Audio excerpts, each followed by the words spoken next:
I don't know, man. There's so much going on that I'm not. I mean, I don't see a single bolt on this that I could put a wrench on. I'm a mechanical engineer, so I can't be expected to know this stuff. This is Destin, a mechanical engineer and science educator who runs the YouTube channel SmarterEveryDay. In this video, I wanted to challenge him to break down my plasma toroid generator that I made in a previous video.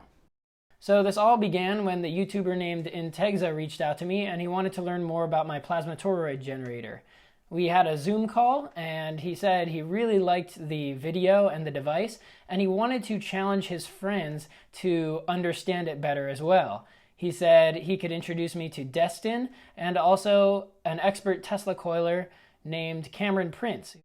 And in response to that generous invitation, I thought to myself, that's a pretty interesting offer, pretty good offer, I would say. Get to meet SmarterEveryDay, Destin, talk to Cameron Prince about my plasma ring device, he'd probably like it. We'd all be able to nerd out. Meet Integza, pretty cool creator. I'm probably gonna have to think it over for a few days. I'm kidding, let's go, let's pack this bad boy up. I'll definitely won't be able to take it through the TSA and get it onto an airplane because so let's pack it up and let's go to Alabama.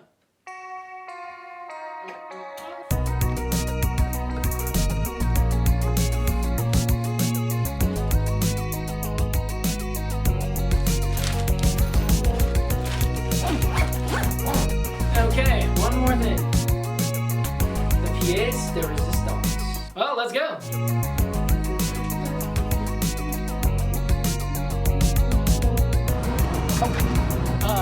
First stop is going to the post office and boxing up the generator to send it to Alabama.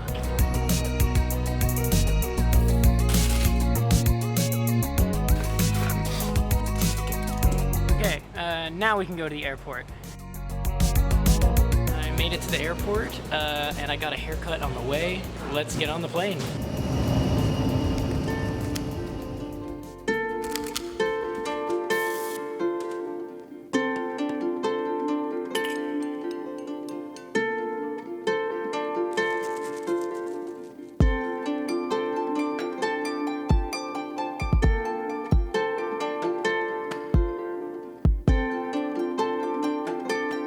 All right, I've arrived in Huntsville. Integza is not quite here yet. I'm gonna get some food, I'm hungry.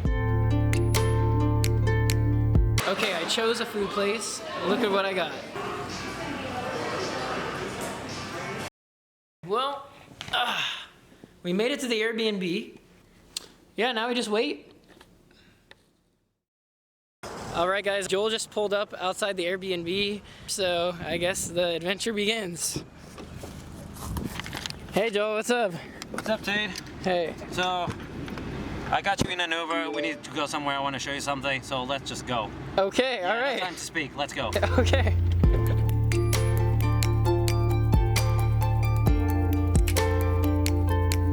So, this is Cameron's house. I met him a while ago. He shot me with a Tesla coil gun. Oh my god. And I think he's gonna love your glow. Okay. I guess, Ring the doorbell? yeah, I've never been here. Okay. Oh. Hey guys. Hello. Hey there, Hi, man. Cameron. Good to see you. Nice to meet you. I'm Tate. Yeah. Nice to meet you, Tate. Nice to see you again. How are you? So, hi, I'm Tate, and I have a science channel called BackMax Sci, and I make high voltage devices like you actually, but I'm earlier in my interest, and I know that you're a Tesla coil expert, and I want to ask you some questions about how to make Tesla coils successfully, how to make them large, and I also sent you a package earlier this month with the surprise in it, so we can break open that, and then I'd love to get your reaction because it's a high voltage device and plasma related, so I thought you'd like it. Yeah, so basically is the surprise I was talking about. It has something very cool to show you. Okay, sounds good. Anything plasma, I'm all about, you know. Okay, awesome. All right. Yeah. Well, should I give you the tour? Yeah, yes, please. Okay, well let's start in the garage. I've got some of the high voltage equipment out there. We'll go to the studio and the lab, and I'd be happy to show you the Tesla gun. We can talk all about it. Yeah, so this is my older stuff. Got a big Variac stack there. I've got big plans for that one day. Okay. This is one of my first panels. This runs a Tesla coil that's about 9 foot tall. Oh my gosh. This is kind of the second version of that. Didn't work out so well. This one's actually better than this one. What'd you build this one for? This one's a 150 amp panel. That's 100 amp. So it was just a beefier, version of the same. Oh, yeah. And that's a vacuum tube Tesla coil. Absolutely. This is a 833C vacuum tube, formerly used in like an AM transmitter, AM radio station. And there's 2 MOTs in here in series, and that voltage also goes through a doubler. So we're running the vacuum tube really, really out of spec. Okay. My collection of transformers here and more Variacs. You Oh, never wow. had too many Variacs. No, yeah, and that's the thing. I have no Variacs. I plug my Tesla coils straight into 120 volts. Then I just use the interrupter to change the power, because like I'm a college student, a little cheap as well, and so I'm like, if something is like $100, I'm like, it may as well like be unattainable. So I'm not. Well, it's not so important with solid state as it is with old school spark gap coils, so I can see how you could get by with that. Fast capacitors, those came from my big coil. They came out of a CAT scan machine. How did you get that machine? It landed at a surplus place.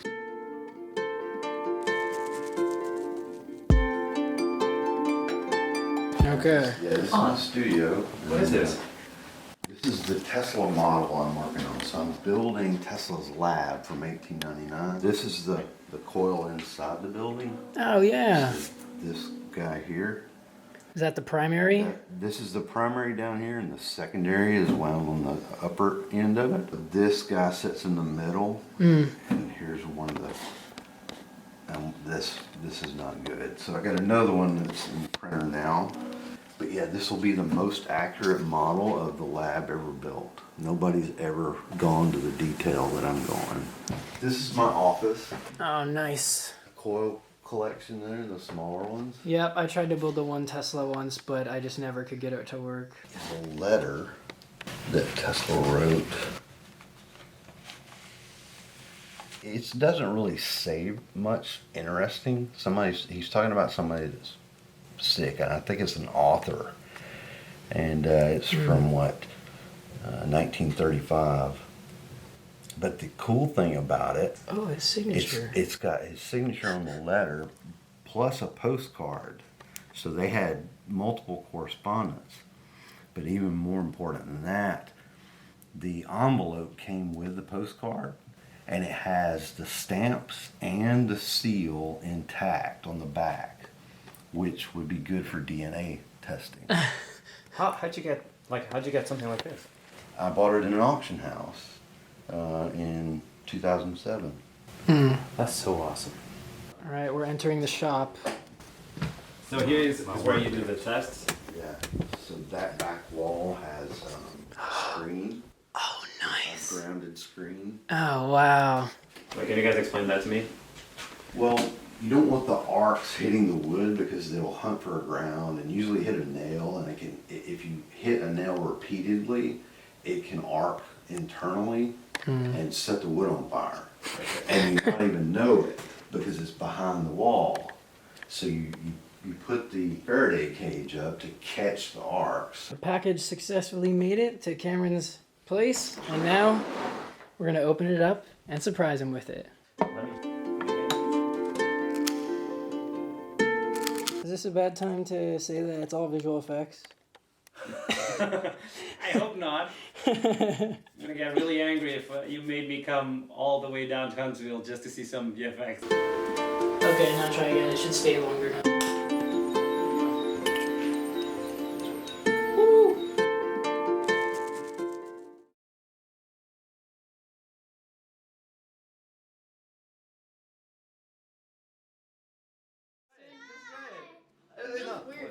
Did you buy out a Welcome Radio to Shack? Radio Shack. Wait. Before you No, we turn it need- on. Before you turn it on. Let's get. Okay, so this is Tay.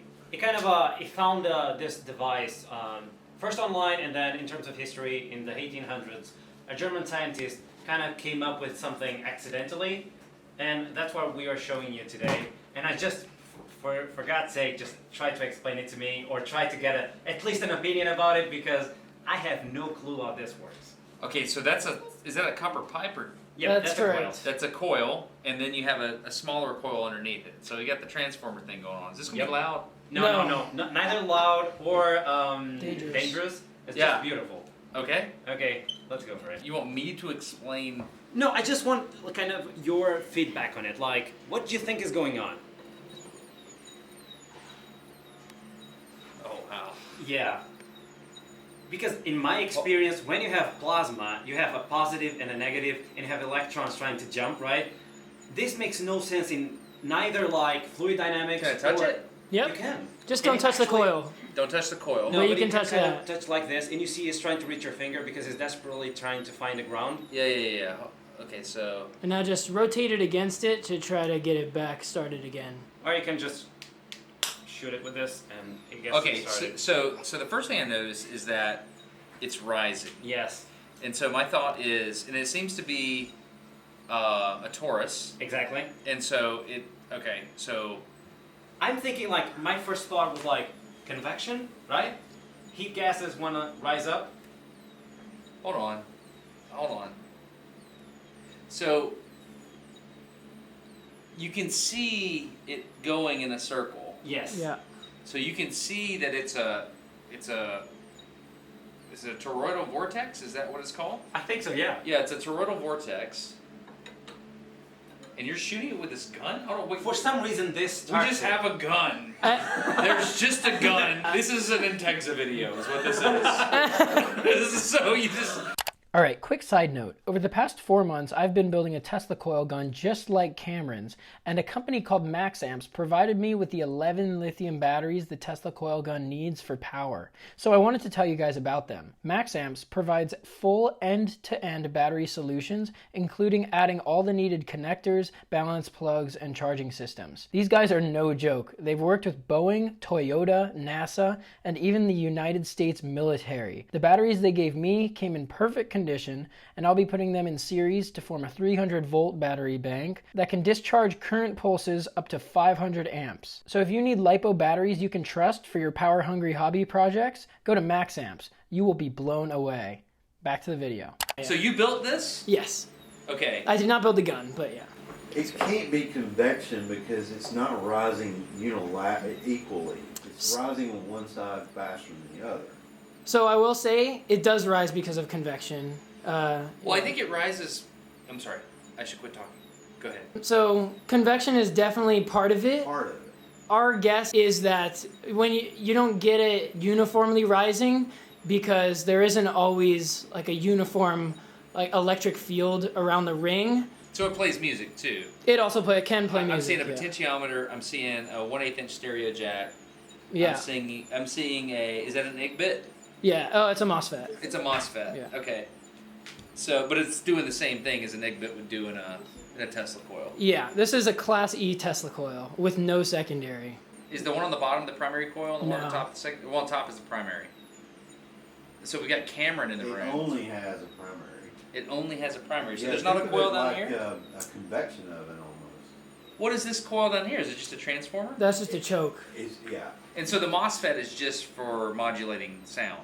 So the MOSFET Switch. does switch it. This is called a self oscillator. What gas is in there? Xenon. Xenon. So you're tuning it. So you're tuning the on time, which tunes the power and the efficiency. And So also biasing. that's the here I MOSFET, got you. right? Yeah. So what you're doing is this is controlling a DC bias to the MOSFET, and that will control the on time of the MOSFET, and therefore you're also kind of tuning the circuit. Hold on. What'd you just do? You spun that. Yeah. For some reason, That's that gets okay. it started as well. The guess I have is that it's slinging the gas outside to the edges. I'm not sure how much that has to do with it. I think it's dissipating a charge on the surface of the glass. Oh. Yeah, that makes sense. Okay. Like It a really triboelectric maybe. So when you spin it, if I spin it, do I have to spin it in this axis? Well, 1 second. If I spin it like this, okay, it works there too. So that leads it to be what you're thinking. I think so. I think there's some electrostatic property that you're changing it by rotating it. There's It's hot, something it's else. conducting, it's going up, and then it's cooling off as it goes It acts up. just like a Jacob's ladder. Yeah, it's like a In Jacob's in ladder. globe. Yeah. Oh, that's the best Yeah. analogy I've ever heard to Yeah. explain this. Yeah, I mean, Yeah. you're convection and you're consuming the energy as you go up, and you're getting further away from the source. All right. All right. So what's happening? Okay, so what's happening is we're feeding a DC voltage into here, and the But Tesla coils are AC, right? That's correct. Okay. And there's some capacitors in here, and the capacitors charge up from the DC, and then I'm adjusting this potentiometer to feed the MOSFET. Eventually I get to the conduction voltage of the MOSFET, and then the MOSFET is in parallel with the capacitors. So once the MOSFET is conducting, it will discharge the capacitors through it, and what is also in series with those is this coil. So then you're having a changing current go through this coil, which will create a magnetic field, which is also changing, right? Mm-hmm. And due to Faraday's law of induction, when you have a changing magnetic field, Yeah. you have a induced electric field Mm-hmm. in, guess what? The shape of a circle. How? Because, okay, so That's the part I don't get. just 1 second. So Yeah. the current is running around the wire, Yep, which means the magnetic field is 90 degrees to that. but it's straight up, right? Because current's going around like this, so magnetic field's up. Well, it's alternating up and down. Yeah, exactly. Oh, it is, yeah, it's AC at this Yeah. point. Okay. It's AC because of the MOSFET. It's AC because of the MOSFET and the capacitor and this inductor. Because, right, as soon as you have a capacitor and inductor, you get the LC circuit. And so it's going to resonate. Okay, so this is my question. Yeah. So if I had more xenon in this tube, would the spacing of the beads change? This is why I asked that. When I did the colliding vortices, Mhm. we got these things called secondaries that came off. And what it looked like is it looked like it was robbing pressure from adjacent positions, and it ended up segmenting a ring. And so my question is, if there was more xenon in here, I would expect this to be more continuous. If there was less xenon, I would expect there to be more space between the beads. So do you know? I don't know off the top of my head, but I do know that if you go too high of a pressure, then you won't be able to ionize the gas with this circuit. You can ionize air at atmospheric pressure. It just takes a lot more. That's a voltage. spark, right? Yeah. It is. Yeah. That's Okay. a pretty beautiful spark then. Yeah, that's pretty. Plasma. Basically, what we have here is just a low power induction heater. That's what this is. Okay. Have you ever put something in the coil inside? A screwdriver? I haven't. I think this is too low power. The discharge itself is called the electrodeless ring discharge. It was discovered in 1884. Electrodeless? Electrodeless ring discharge. Okay. And it was discovered in 1884 by Johann Wilhelm Hittorf. He was one of the people who paved the way in discharge research. They continued to research it throughout the 20th century, and eventually, as you can see, this is like 60 watts, and they're like, okay, this isn't, like in a bulb like this isn't a great lighting source, and so what you'll see today is they still have induction lamps, and instead of a bulb, they make a toroidal lamp, and then they wrap the coil around its minor axis, and you get the same toroidal electric field to light up a ring light. Like a fluorescent bulb? Yeah, The ones exactly. that was Basically, it's a plasma. my grandparents' house? Yeah. Yeah. And so this device was first posted in like 2019 by a guy in Russia named Anton. And so I came across their device last year, and I wanted to recreate it. And so I did. Did you have a glass blower make the... Yeah. Was that fun? Yeah, I contacted him and he was like, hey, I'm trying to, wait, are you trying to make this thing too? And I was like, yeah, I am. It was lit, yeah. It But was, tell him about the community. Did you say it was lit? oh, no, I didn't say it was lit. I said, no, I thought that's what he said too. That's great. That's awesome. Well, thank you for showing me this. Of course, yeah. Well, I thought you'd like it, and also Joel invited me over, so Sounds cool. Cameron, thank you for hosting. yeah, thanks, Yeah. Karen. Enjoyed it. In a Tesla coil camp has been fun.